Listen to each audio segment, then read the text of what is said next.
በምስሉ ላይ የምትመለከቷት ብሌን አድነው ጎሳ ትባላለች። በሜሪላንድ አሜሪካ ነዋሪ ናት። ከጠፋች 5ኛ ቀኗ ነው። ፖሊስ እባካችሁ አፋልጉኝ ብሏል። ቤተሰብ ተጨንቋል። ይሄ መረጃ ሁላችሁም ሼር አድርጉት። በአጭሩ ነግራችኋለሁ። በአሜሪካ ሜሪላንድ ግዛት የሞንትጎመሪ ካውንቲ ፖሊስ 5ኛ ዲስትሪክት የምርመራ ክፍል በጀርመን ታውን ነዋሪ የሆነችውን ብሌን አድነው ጎሳን ለማግኘት የህዝብን እርዳታ ጠየቀ። ፖሊስ እንዳስታወቀው ብሌን ለመጨረሻ ጊዜ ታየችው ቅዳሜ ዲሴምበር 6 2025 5:45 ፒኤም አካባቢ ሲሆን ስፍራውም ጀርመን ታውን በሚገኘው የቦላንድ ፋርም መንገድ ብሎክ ላይ ነው። 5 ጫማ ከ5 ኢንች ቁመትና 140 ፓውንድ ክብደት ያላት ብሌን የአይን ቀለሟ ቡናማ እንዲሁም የፀጉሯ ቀለም ጥቁርና እስከ አንገቷ የሚደርስ ነው።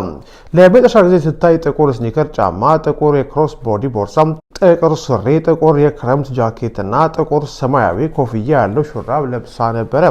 ስለ ብሌን አድነው ጎሳ መገኛ ወይም ያለችበትን ሁኔታ የሚያውቅ ማንኛውም ሰው የሞንትጎመሪ ካውንቲ ፖሊስን በስልክ ቁጥር 301 279 8000 ለ24 ሰዓት ክፍት የሆነ መስመር ላይ በመደወል መረጃ እንዲሰጥ ጠይቋል። እባካችሁ መረጃውን ሼር አድርጉና እናፋልጋት።